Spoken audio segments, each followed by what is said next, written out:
hoy vamos a charlar con Eleonora, que traduce libros infantiles y también juveniles.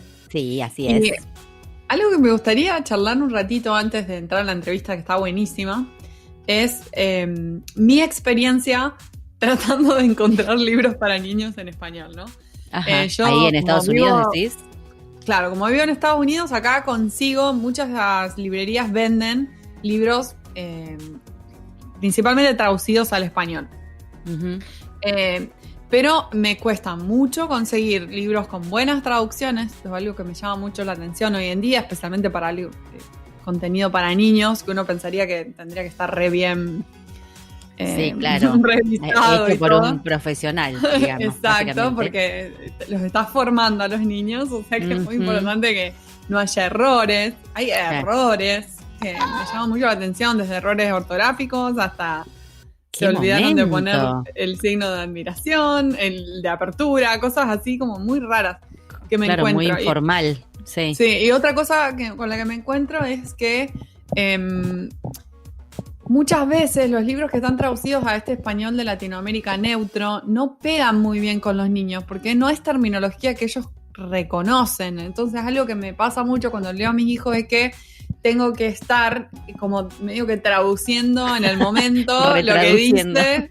Sí, como recreándolo a algo más, por ejemplo, argentino, porque yo les hablo un español más argentino, como para que enganchen y entiendan y usar terminología que ellos usan y escuchan. Pero qué raro, pero ni siquiera, o sea, es como que ni siquiera es que está hecho a un español de Estados Unidos, que obviamente tiene sus características, sino que simplemente está mal hecho, básicamente. O sea, como está hay de todo, raro. O sea, no quiero decir que todos están mal hechos para nada. Hay de todo, pero te cuesta. Encuentro muchísimo, más de lo que me gusta ver, esto de que no están muy bien. No andás a saber a quién se lo dieron, se nota que no hubo un traductor ahí de por medio, sino alguien que hablaba español, así. Qué garrón, es entre comillas en el aire, claro. Exacto. Sí. Y después esto del español neutro, que me parece algo re interesante, porque para los niños es como que los querés enganchar con la lectura y demás, y si ellos no se identifican con nada de lo que dice o no entienden, porque estás usando terminología que ellos no usan, sí, es como que no pega. Y algo re interesante es que en Argentina también me pasa, cuando viajo a Argentina, quiero comprar libros en español para traerme acá y para poder leer, y me pasa un montón que me cuesta, conseguir libros de español argentino, o sea, tienen que ser de autores argentinos que lo hayan hecho al argentino, digamos, que muchas veces también tienden a hacerlo algo más neutro, no sé si es porque lo quieren comercializar en otros lados de habla hispana, pero no termina de ser 100% argentino. Claro. Esos son los menos, me cuesta encontrar. Y los que sí encuentro es genial, porque es eso justamente lo que yo quiero compartir con ellos. Y claro, esa terminología, esa cosa más de la cultura, ¿viste? Podés transmitir eso a través de los libros, está muy bueno. Yo no sé, capaz que, también hay una cuestión, viste, que los chiquitos miran mucho, acá por lo menos, la tele en español neutro. Ya todos los dibujitos están en español neutro. Y la diferencia a cuando yo era chica, por lo menos, es que nosotros no teníamos tantos dibujitos nada más. Porque básicamente veíamos todo en español neutro, pero no teníamos tantas horas de dibujitos como ahora. Entonces hay algo también en el vocabulario de ellos que se cuela siempre en el neutro, ¿no? Sí. Que va como si se estuviera generando una nueva identidad lingüística. Algo que yo hacía, no sé si otra gente hacía esto, pero yo cuando era chica con mi hermano jugábamos a los juguetes y nuestros personajes hablaban español neutro. Esto no sé si es bizarro o es que otra gente lo hacía. Yo no recuerdo. Bueno, pero vos sos más joven que yo. Capaz que para tu época ya había más dibujitos que la mía. Yo me sentaba y hasta las 12 del mediodía no había nada en la tele. O sea, no podía ver nada. Claro. Entonces, nosotros veíamos muchos dibujitos. Bueno, ¿ves? De chicos. Y sí, nuestros personajes, o sea, cuando jugábamos a los Playmobiles o a los Thundercats o lo que sea que estábamos jugando, hablaban en español neutro, era tipo, ven por aquí, vamos por allí, buenísimo. Claro, los chicos dicen así. Y tan grabado me quedó esto, tan grabado de haber jugado tantas horas con mi hermano hablando así, que ahora cuando juego con mis hijos me cuesta no hacer un español neutro, porque es como para mí los personajes hablan así. Qué gracioso eso. ¿Sabés que ahora me quedé pensando que yo conozco un autor? En realidad es un historietista, es humorista gráfico. Empezó a escribir teatro, yo hice un par de obras de él y por eso lo conozco personalmente. Y empezó a escribir cosas para chicos, cuentos para chicos, muy cortitos y muy argentino todo. Así que la próxima que vengas para Buenos Aires te los voy a conseguir. Ay, por favor, por favor. Entonces tiene uno que es muy lindo, que son muchas versiones del cuento de Caperucita. Terminan todos diferentes, suponete. Y hace un par de años fuimos con él, con otra amiga actriz, a la casa de Ronald McDonald a hacer lectura de sus cuentos. Él hacía tipo una especie de... Se convirtió en una especie de artista que hace tours. Va a escuelas, él dibuja, ¿no? O sea, es historietista. Entonces se dibuja unos pajaritos, entonces anda por todo el país, por las escuelas, lleva sus libros, dibuja los pajaritos, es muy lindo lo que hace. Y fuimos, y claro, todos chicos que están en la casa de Ronald McDonald internados acá en algún hospital o con algún tratamiento, y la casa esta los alberga, ¿no? Entonces están las familias y los chicos. Y era muy lindo porque él leía el cuento, que era un cuento re loco, como no sé, qué sé yo. Me pedí una sopa en un restaurante y encontré la mosca, y arriba de la mosca había un elefante, y arriba del elefante había no sé qué. Bueno, o sea, era cualquier cosa la sopa. Y después todos los chicos iban dibujando en orden todos los bichitos que habían aparecido en la sopa. Yo estaba como... ¿Cómo se acuerda? Yo una vez, yo decía, ¿qué había en el coso? Una mosca, todos dibujaban la mosca. Re lindo. Ay, me encanta eso, muy porque apela a la imaginación. Sí, total. Y todos así son todos como muy ridículos. Él hace mucho absurdo. Entonces son todos como muy absurdos, re divertidos los cuentos. Uno se llama Estudié pero no me acuerdo, se llama uno de los libros. Y el otro se llama El cuco que vive abajo de mi cama. Nada, para mí están buenísimos. Y ya te digo, ahora que me decís lo de literatura, todo lo que tiene humor es lo que más pega 100% con los niños. O sea, hasta yo me divierto con cosas así. Claro. Cosas de humor siempre me piden los que más tienen humor. Así que mira vos, no sabía esto de la literatura en neutro, no tenía la menor idea. Es como que hace mucho que no leo libros de niños. El último que leí fue en España, o sea que estaba en español de España. Claro. Con mis sobrinos, como que no, también había cosas que me resultaban muy raras. Pero está bueno lo que decís, porque, qué sé yo, cuando no te identificás con el vocabulario, te apagás. Sí, chico, y hay libros donde llama más la atención que en otros. Por ejemplo, tengo algunos de fútbol. Claro. Y esos los tengo que cambiar todos, porque nada que ver. Dicen el balón, el portero. Todas cosas que nada que ver. Entonces tengo que estar en mi cabeza todo el tiempo como... Tenés un quilombo de significado significante en la cabeza, así que no podés más. Básicamente. Te empieza como un esfuerzo mental increíble. Bueno, básicamente. Sí. Otra cosa que hago es, si no me quedé sin en español, empiezo a leer en inglés, pero los traduzco en el momento. Se los leo en español, pero mi hijo ya tiene 7 y me dice, mamá, estás traduciendo, me doy cuenta. Me doy cuenta que tardás. Me doy cuenta que no te sale tan natural, mamá. Ya te descubrió el pibito. Ya está. Sí.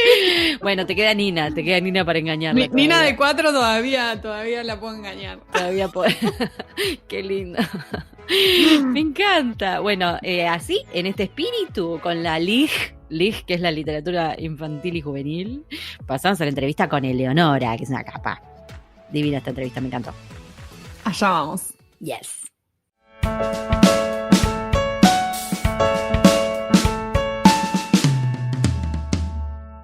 Hoy tenemos el gusto de entrevistar a Eleonora González Capria. Ella es licenciada en Letras de la Universidad de Buenos Aires y traductora literaria y técnico-científica en inglés del Instituto Lenguas Vivas Juan Ramón Fernández. Es profesora de traducción literaria en el traductorado en inglés del Lenguas Vivas y dicta el seminario Traducción de Narrativa en la carrera de especialización en traducción literaria de la UBA. Actualmente es adscrita en la Cátedra de Literatura Norteamericana de la UBA y ha formado parte de equipos que dictan cursos de extensión universitaria sobre género y literatura. Traduce del inglés y del italiano, escribe, lee y corrige para editoriales argentinas, estadounidenses y españolas. En 2019 fue seleccionada becaria Loren por la Secretaría de Cultura de Argentina y la Casa de Traductores Loren de Suiza. Gracias, Eleonora, por sumarte a estar en nosotras un rato en pantuflas. Gracias a Buenas. ustedes por la invitación. ¿Cómo están?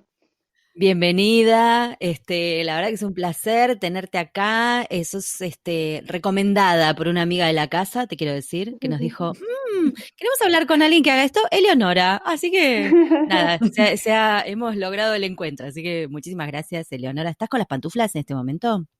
Debo confesar que no, porque me vestí para hacer de cuenta de que estoy en algún lado. Son esas cosas de la cuarentena, ¿vieron? Como que uno se viste, ¿no? Como Claro, para para hacer de cuenta sentirse que, que no está todo el tiempo en casa, encerrada, ¿eh? Es como muy complicado. claro, Te da Si algo no de es, sanidad poner de ropa. claro, Sí. exactamente, sí, es bueno una chicas, cuestión de ponerse salubridad ropa, claro. mental. Sí. Como para verse bella. Sí, yo quise hacer algo así el otro día y me teñí. Bueno, no. También. Menos mal que O esto ponerse, va por audio nomás. Menos Ponerse mal. labial, a mí me pasa esto como un off topic total, me pongo el labial y después me pongo el barbijo y digo, ¿qué hago? O sea, ¿por qué? ¿Por Pero no lo qué? puedo evitar. Yo el otro día me puse Igual perfume para un actitud. webinar, Eleonora. Digo, ¿quién me va a ¡Hermosa! oler? Me Perfume me puse. encanta. Es como ponerse perfume para sacarse una foto. Me encanta, me encanta. Bueno, pero aunque ustedes no lo crean, todo eso para uno, es para uno. En definitiva, Ujú. ¿viste que dicen que las mujeres nos vestimos para otras mujeres? No, no, no, no. Para una tiene que ser. ¿Verdad? Me Totalmente. No, gusta para la nadie. Sí, actitud, sí. chicas. Yo gracias y me peino, pero por una cuestión de comodidad, la verdad, porque bueno, sí, me he visto, no voy a decir boludeces tampoco, pero ponerle un taco no me puse en 3 meses, esa es la realidad. Como, bueno, ¿qué va a ser? Historias de cuarentena. En medio de esta cuarentena, viste que nosotros acá en Pantufla seguimos pantufleando distintas partes del mundo. En este caso nos tocó otra porteña, no sé si sos porteña, pero estás acá en Buenos Soy Aires. porteña. Pero vieron que también la Porteña, bien. cuarentena generó como una extensión de las pantuflas, ¿no? Eso me parece interesante. De Total. repente, toda una parte del Boom. universo ¿Viste? laboral que no conocía las pantuflas, las está descubriendo los pijamas, la variedad Recién de pijamas ahora. que existe. Y sí, sí, Sí, y salen los vivos de que, no sé, tal famoso muestra las pantuflas. Por favor, nosotros las lo tenemos venimos hace un haciendo montón. hace años, claro, ¿Qué por son estos favor, claro, advenedizos? ¿De dónde hagan salieron? fila. Por favor, ¿viste esa gente que dice, ay, yo Totalmente. ya escuchaba a Menganito antes que fuera famoso? Bueno, nosotros ya usábamos pantuflas antes de que fuera famosa, por favor. ¿Qué es toda esta gente? Es cierto, Leonora, es totalmente cierto, como, y de hecho, están como descubriendo un mundo nuevo, es muy tierno, a mí me da un poquito de ternura, Sí, ¿no? a mí Como que la también. gente recién También ahora se está dando cuenta. están descubriendo la contraparte del trabajo independiente, ¿no? Todos que idealizaban tanto nuestra Ujú, profesión del trabajo independiente y de repente descubren que está el gato, el perro, el bebé, el ujú. lavarropas, los platos que se apilan en la El vecino. cocina y que no es todo color de rosa, ¿no? Digamos, eso también Me es gusta mucho tu interesante. observación. Sí, me gusta mucho, Sí. sobre todo porque muchos de nosotros hemos sufrido esta cosa de recibir llamados a las 11 de la mañana. ¿Qué estás haciendo? Estoy trabajando. ¿Qué voy a estar haciendo? O sea, trabajo. La gente piensa que porque trabajas en tu casa no trabajás. Sí. Exacto. Esa es mi mamá igual, ya lo he contado en algún otro podcast. No la llamo a tu hermana porque está tan ocupada trabajando. ¿Y yo qué te pensás que estoy haciendo? Bueno, así que me gusta esto que decís porque es verdad. Se ha abierto un universo, se ha abierto nuestro universo al resto de los mortales. Sí, ¿No? sí, sí, sí. Es así. Quizás haya ahora Aprendan, más bitches. solidaridad y menos idealización de las profesiones Ojalá, independientes. ojalá. Posiblemente. Y debe haber más de uno que no quiere ni volver a la oficina, como también conozco gente que muere por volver a la Mm. oficina. Los conozco, Sí. existen. Pero debe haber más de uno que descubrió la papa, ¿eh? Posta. Sí. Que está tratando de ver cómo hace para quedarse en su casa forever.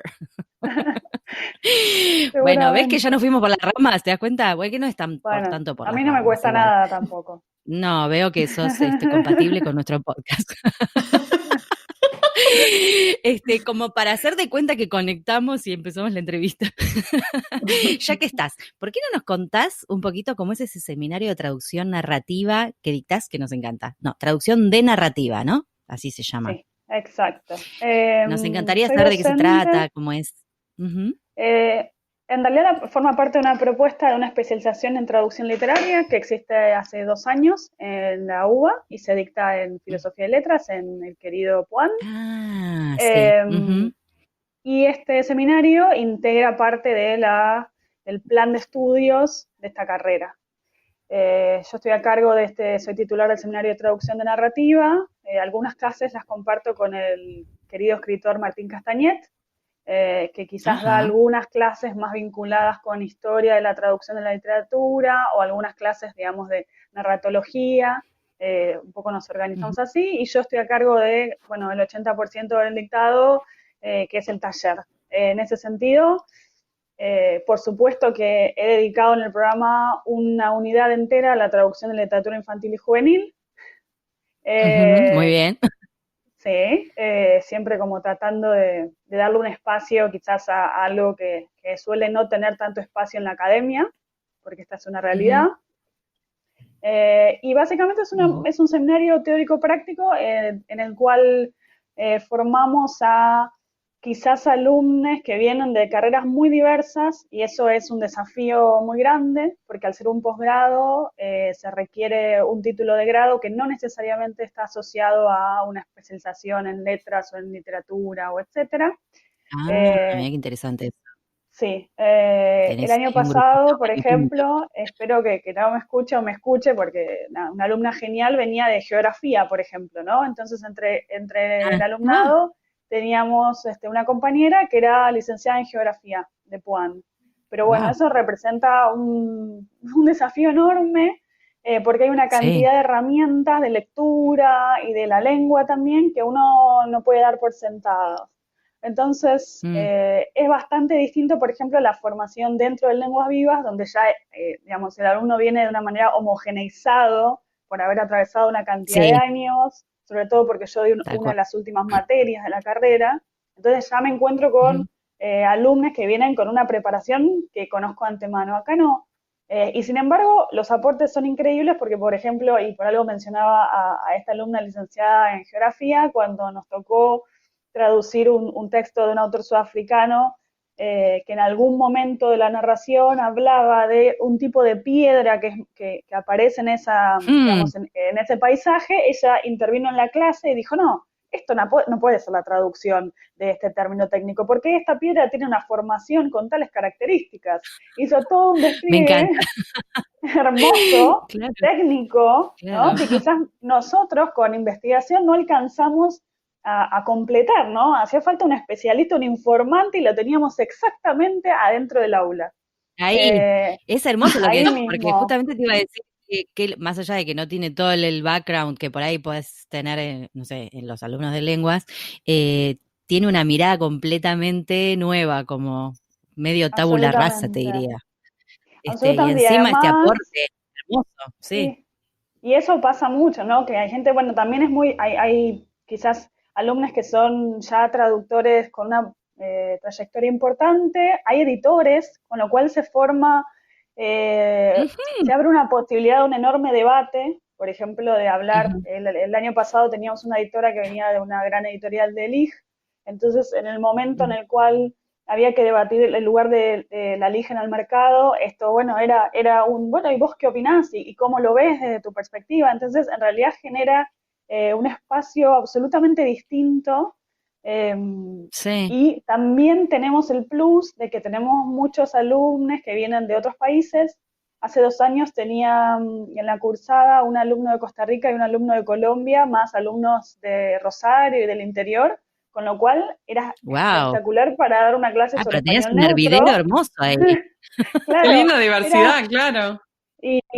bueno, otra de las cuestiones es que al ser posgrado hay alumnos que vienen de otros países, ¿no? A hacer la especialización, con lo cual, además de, por ejemplo, tener alumnos del interior del país, por ejemplo, de la Universidad de Rosario, etcétera, se genera el ambiente perfecto para dar una clase de español neutro, para dar, por ejemplo, aspectos dialectales de la traducción, porque tenemos a los informantes ahí sentados, ¿no? Y uno Me puede preguntar encanta. como, bueno, no sé, pantufla, ¿y ustedes cómo le dicen a pantufla? ¿Y ustedes cómo le Tenés dicen ahí. a pantufla, no?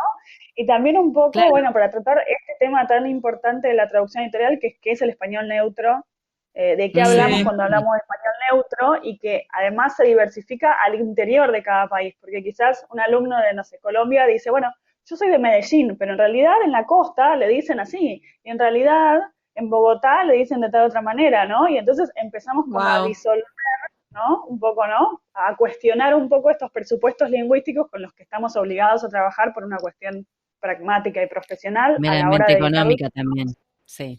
Claro, la Sí, podemos sí, poner en sí. contexto y podemos enriquecernos un montón Mm. desarticulando estas ideas, ¿no? No solo de que el español neutro, al igual que pasa en Argentina, el rioplatense también es una construcción, porque si le preguntamos a alguien de Rosario o de Córdoba, como dice Total. algunas cosas que nosotros consideramos estándar, empezamos a ver que velozmente esta Mm, construcción que tiene un fundamento en lo glotopolítico, económico, del polisistema, lo que vamos a pensar en centro y periferia, etcétera, etcétera, pero velozmente se disuelve, ¿no? Y que podemos sí. dejar de ser porteñocéntricos por un rato también.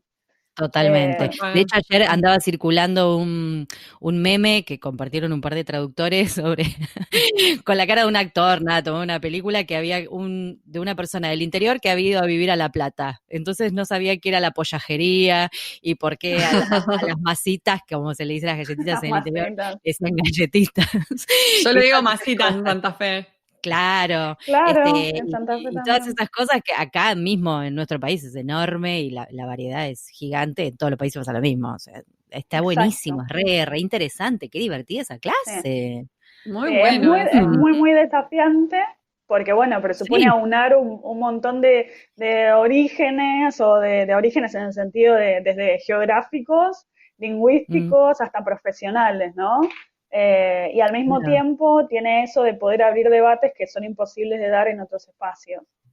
sí, no, está buenísimo, me ¿Y cuál encanta. considerás que es el mayor desafío de formar traductores literarios? Eh, Esa es una enorme pregunta. Trato de pensarlo Sí, desde dos ángulos. Por un lado, sí, es un desafío. Eh, Creo que el mayor desafío por cómo vienen configurados los traductores muchas veces en la formación que se ofrece en las carreras de traductorado es aprender a vincular la práctica de la traducción con la práctica de la escritura. ujú, Es decir, aprender a entender nuestra profesión como una profesión creativa, como una forma de la escritura creativa, que es algo que de a poco se está instalando, que también se está instalando en los centros internacionales de traducción, es decir, que así presentan la práctica de la traducción literaria. Somos escritores, somos artistas, que a veces trabajamos con restricciones que pueden ser la palabra de un otro o una otra. Eh, ujú, y eso es algo importante. Y ese para mí es uno de los mayores desafíos. Salir de en algún punto como una relación tan...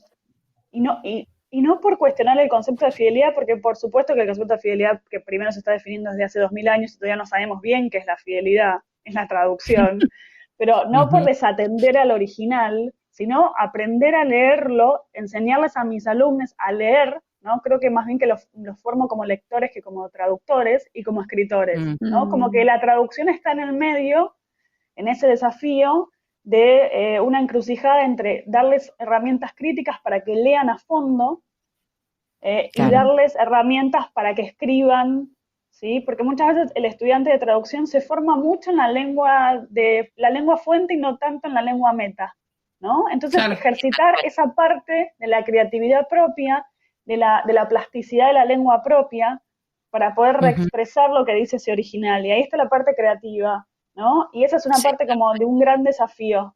De hecho, ujú, Sí. aliento fuertemente a mis alumnos a que vayan a talleres de escritura sea de poesía, de escritura periodística, lo que sea, ¿no? Algo donde ellos se pongan como autores, ¿no? Y que claro, dejen de ocupar este lugar de mediadores que nos cae tan mal, Mm, ¿no? Que nos afecta tanto en cuanto al estatus de nuestra profesión, en cuanto a los clichés, ¿no? Como traductor traidor, ¿no? Y decir como, mm, bueno, estemos en otro lugar a la hora de sentarnos a traducir un texto. Y después, por otro lado, formarlos como lectores. Ese es otro gran desafío, porque la traducción es como al estilo, yo soy anti-borgiana, pero en esto, ¿no? Como primero leer y después escribir, es primero leer y después traducir.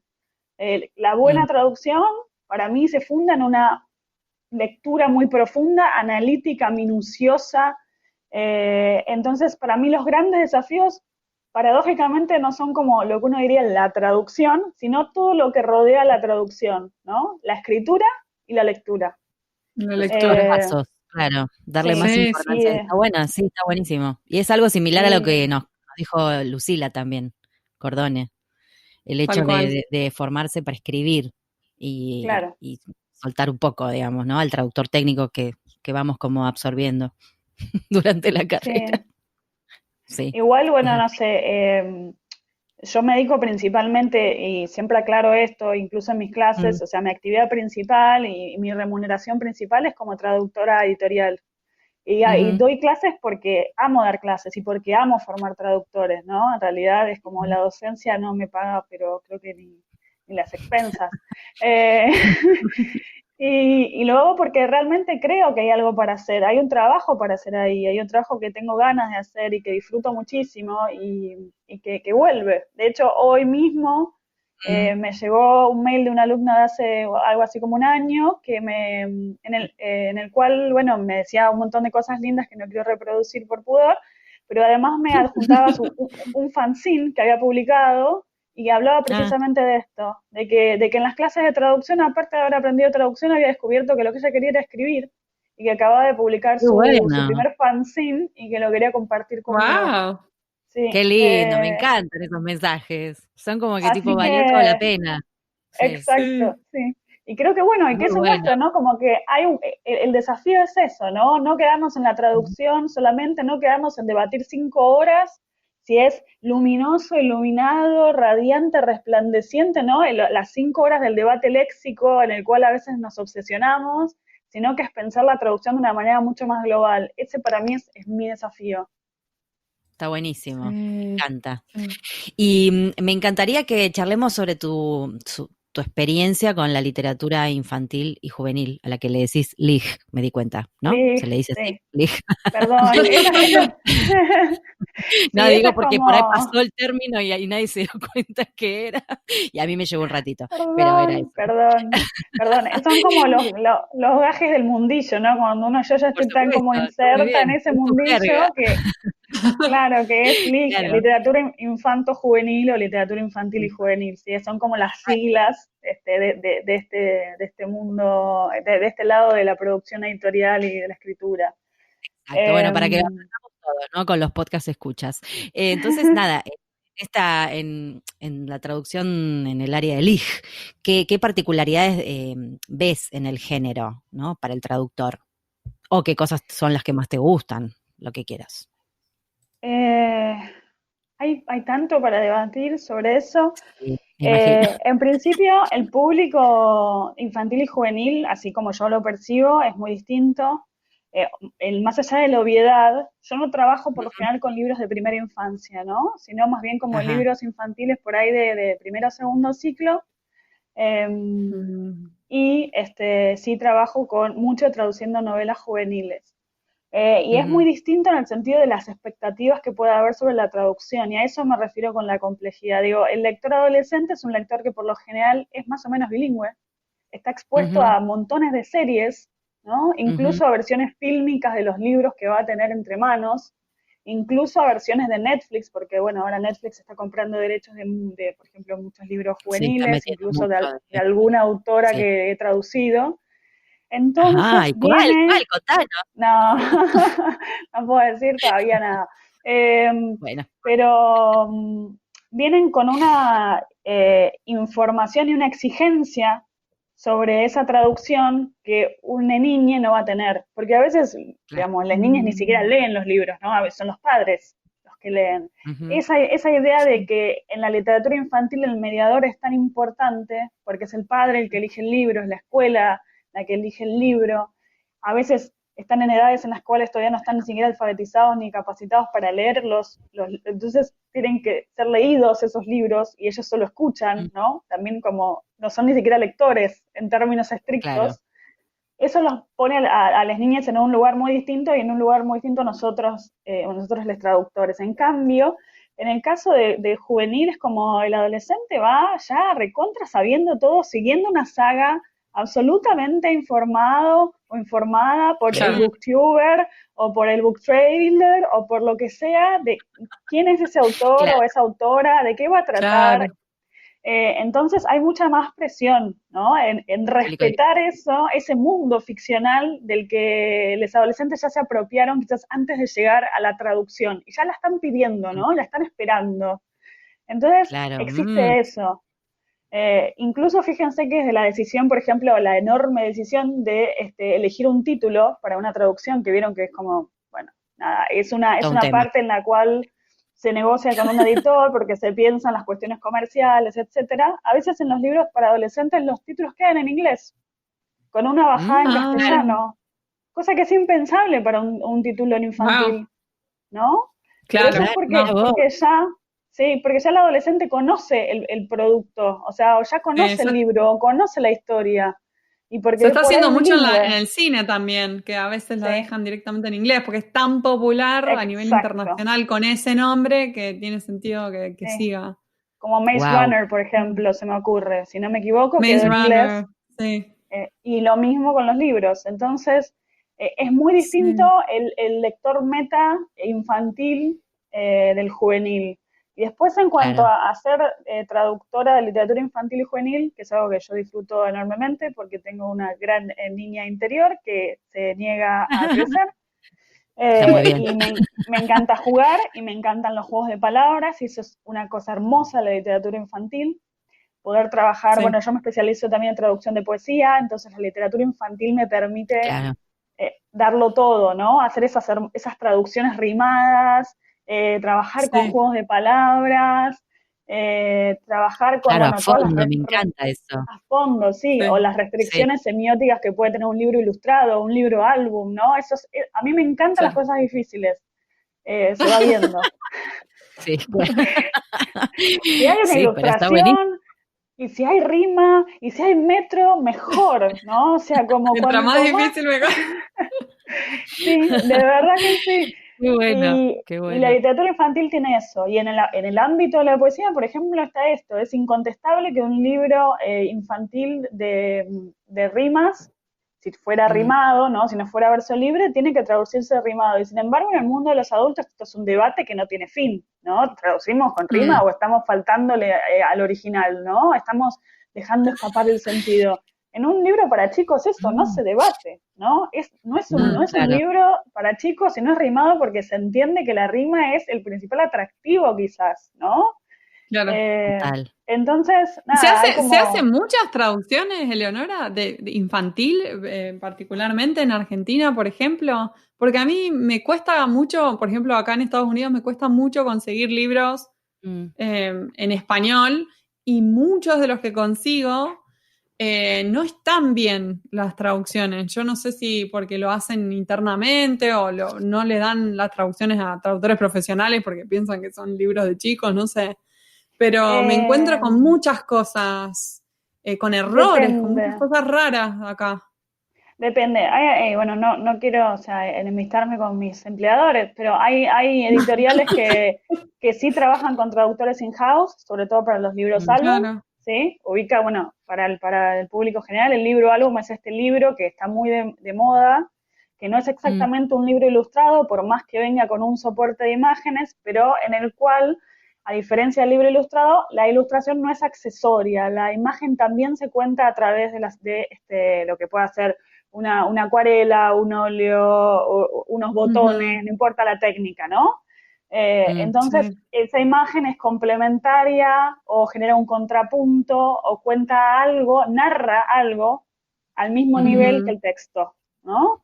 ah, Entonces, este mira. libro álbum, que es como este libro objeto tan hermoso por lo general, ¿no? Que tiene bastante poco contenido, digamos, de palabras y tiene estas Claro, hermosas dobles llenas de, bueno, de ilustraciones, etcétera.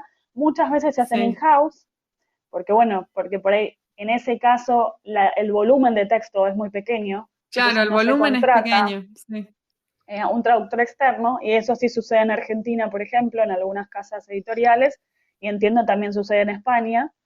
Eh, Mm, y después, ciertamente es más difícil ser traductor en general y de LIG también, en Argentina que en otros países, Ujú. porque las casas venden los derechos de traducción muchas veces más fácil y más rápido en España que en Argentina o en México, ¿no? Tenemos un Ah, lugar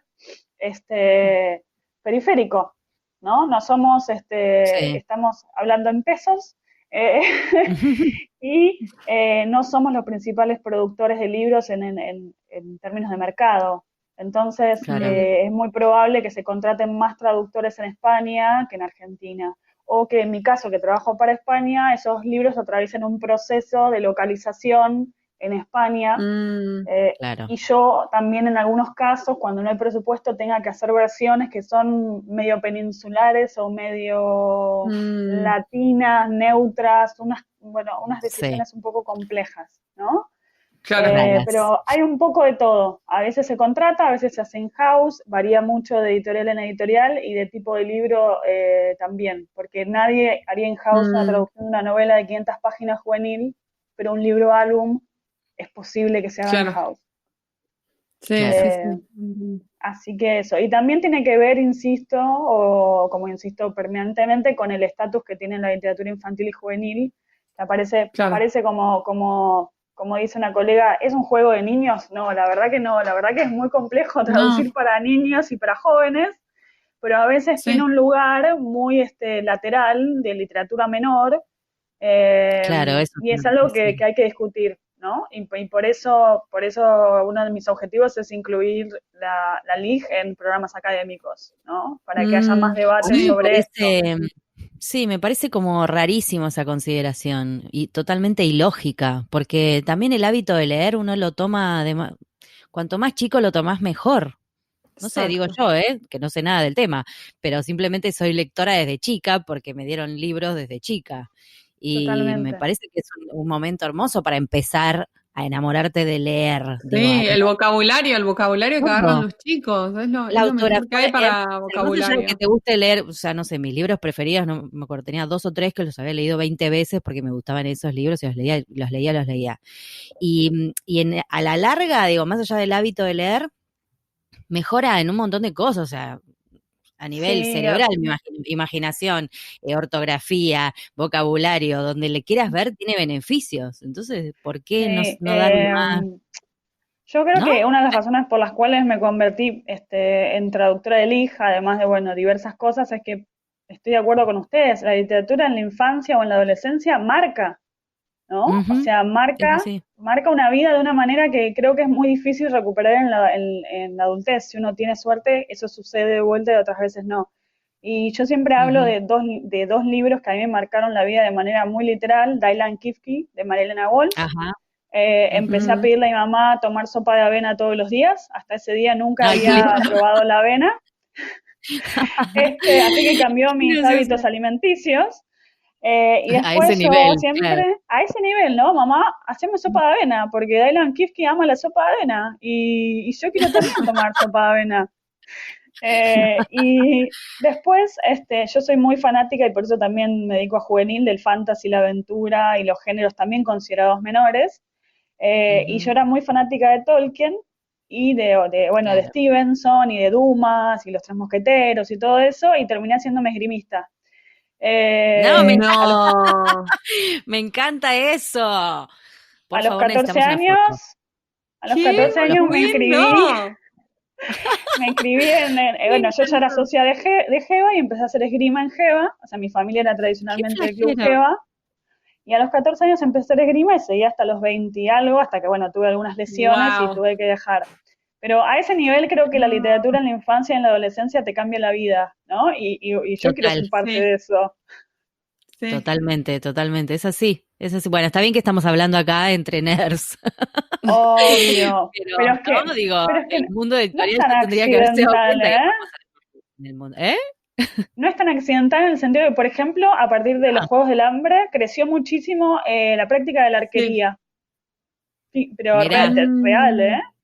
Mm, mirá, Entonces, no somos tan excepcionales como nerds. Digo, hay, no. hay un montón de tenemos nerds a los que estamos interpelando con esta charla.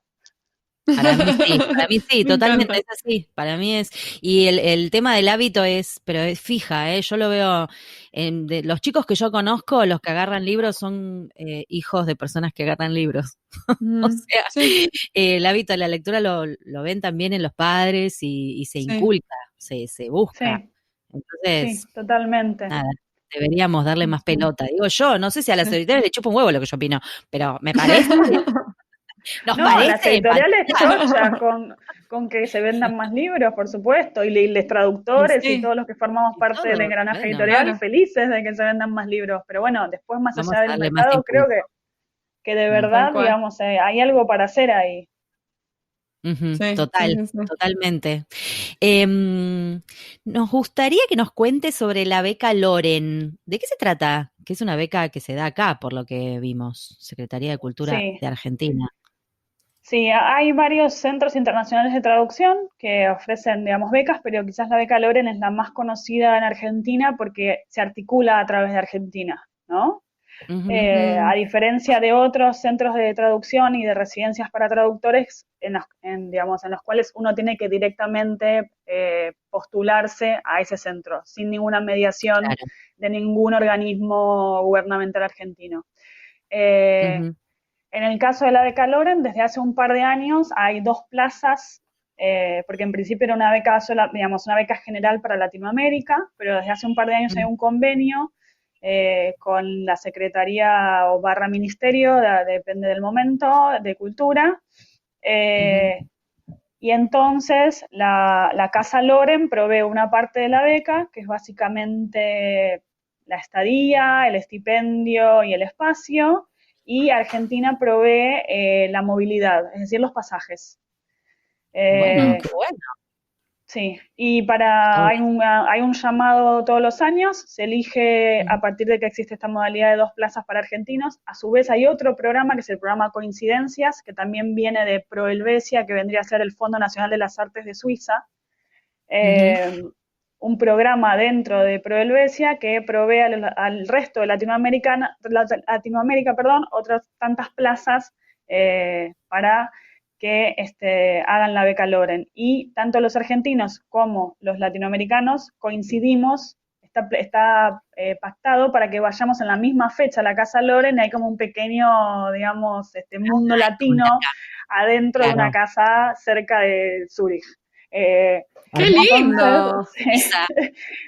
Y bueno, hay una serie de requisitos, por supuesto, dentro de los requisitos, ¿no? Que suponen una trayectoria ya más o menos realizada. De todos modos, dentro de las dos plazas para los argentinos se elige un traductor, lo que sería, podríamos decir, junior y un traductor senior, o sea, un traductor más mi gato Claro. está tirando cosas, es un traductor que ya tiene como por lo general una edad y una trayectoria mucho mayor y una trayectoria más incipiente o más nueva de algún traductor más promesa, ¿no? Y yo claramente Mm, fui Qué como bueno. traductora junior, junto con Ujú, Ariel Dillon, que, bueno, ujú. tiene una cantidad de títulos y también, bueno, nada, eso. Me va a matar Ariel, bueno, tiene otra edad, etcétera, ¿no? También como la trayectoria está vinculada un Bueno, poco a la edad, la trayectoria también, necesariamente. obvio. claro. Este, Es imposible tener trayectoria sin edad. exacto. Así que, pero Sí. es interesante porque también nos da un espacio a los traductores jóvenes Ujú, para poder generar redes, ¿no? Porque Claro.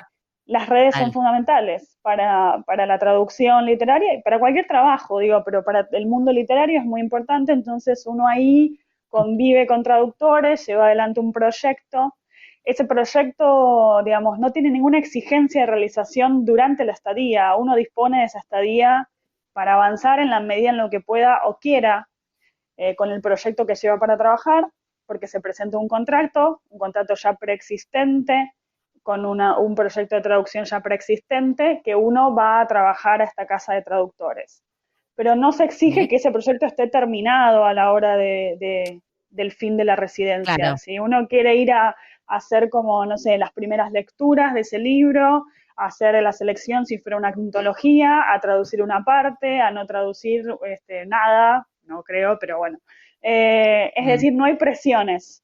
Y el año en que Claro. fuimos nosotros, tuvimos la suerte además, los 5 latinos, como nos bautizamos, de participar del Festival de Literatura Argentina en Zúrich, ¿sí? Que armaba la Literature House de Zúrich, y estuvimos con enormes presencias como Beatriz Arlo, Martín Caparrós, Selva Wow. Almada, y lo que hicimos fue una performance, que también es otra cosa muy interesante, que es ponerle el cuerpo a la traducción.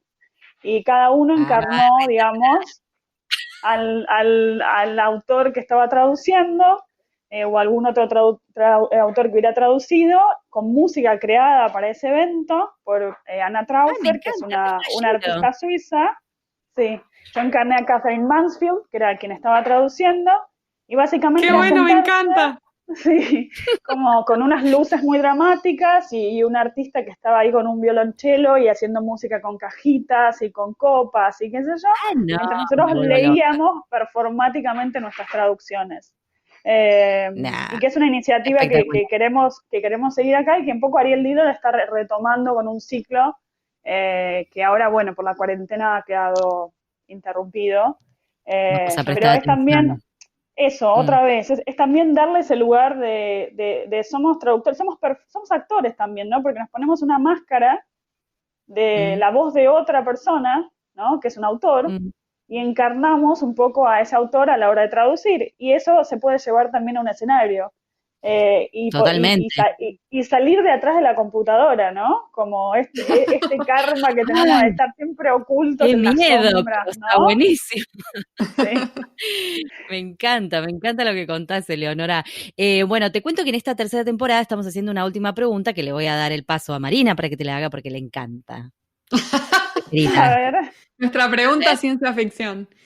La pregunta es la siguiente. Si pudieras volver el tiempo atrás a cuando recién comenzabas tu carrera, ¿qué consejo profesional te darías?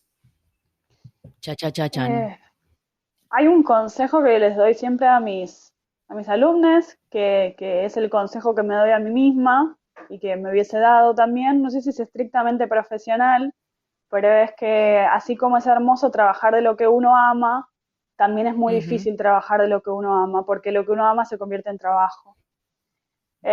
mm, Entonces el consejo sería nunca perder de vista por qué empezaron en esta ujú, profesión, qué los impulsó, cuál fue la pasión, porque no creo que nadie se dedique a la literatura o a la traducción literaria sin pasión, ¿no? Me parece ujú. insostenible, dado que son tan pocos los, los como Los réditos económicos, los digamos. réditos o las retribuciones simbólicas y económicas, incluso las simbólicas, ¿no? A veces hay que pelear por Sí, estar en una tapa o por estar tal cual. at all. Sí. Entonces, considerando que nos movemos desde la pasión, que no invalida para nada los reclamos gremiales y los reclamos laborales y los reclamos económicos, ¿no? No digo eso, pero me parece que a veces trabajar de lo que uno ama eh, hace perder de vista que uno lo amaba, porque se Sí, convierte en algo se convierte en que trabajo. cambia, claro, por completo, ¿no? Entonces me parece que es esto, ¿no? Es como, yo lo siento como si fuera un matrimonio. Nunca te olvides de por qué te enamoraste de tu pareja, porque en los momentos de crisis lo vas a necesitar Mm. recordar esa primera mirada, esas mariposas en el estómago. Y algo de eso hay también, ¿no? Qué lindo, trabajás de lo que te gusta, sí, qué lindo, y qué terrible, trabajo de lo que me gusta, ¿no? Claro, Entonces es sí. un arma de doble filo y ese sería el consejo profesional que yo doy y que me doy a mí misma, ¿no? Recordá siempre, Muy buen joven consejo. Eleonora, por qué estás acá, por qué llegaste acá, qué te trajo acá. Me encanta, me encanta. Es muy, es como hasta circular, ¿no? Sí, Tu concepto Ujú. de lo amo, hago ese trabajo, pero bueno, pero me cuesta, pero lo amo, pero me tengo que acordar que lo amo. Y ya. Me encantó, Eleonora, la verdad, estuvo buenísima la entrevista. Muchísimas gracias por tomarte este ratito para no, charlar con nosotras. Creo que Muchas gracias, los Eleonora. podcast gracias a escuchas lo van a ustedes. disfrutar. Espero haber sido clara porque hablo mucho, pero Nos bueno, encantan los argentinos que fue hablan un mucho. súper placer. Así que mil gracias por invitarme. Y esperamos esa foto de vos haciendo esgrima. Gracias. Ay, dale. Pensé que ¿Cómo no? le ibas a pedir la foto del show. Yo quiero la foto de ella. La del acá show de en Mansfield. también, las dos De fotos eso que hay. tenemos Sí, ahora. las de esgrima son analógicas, porque imagínense que empecé cuando tenía 14 años. Las No cañas con el existían teléfono. no existían los celulares. Pero bueno, voy a buscar en la Pero casa de mis esperamos, padres. te comprometemos acá en Pantuflas, todos los podcasts que están escuchando que nos vas a mandar las 2 fotos y las vamos a ver. Exacto. Voy a cumplir con la promesa, por supuesto. Pero Un bueno, beso grande, mil un beso gracias. para ustedes.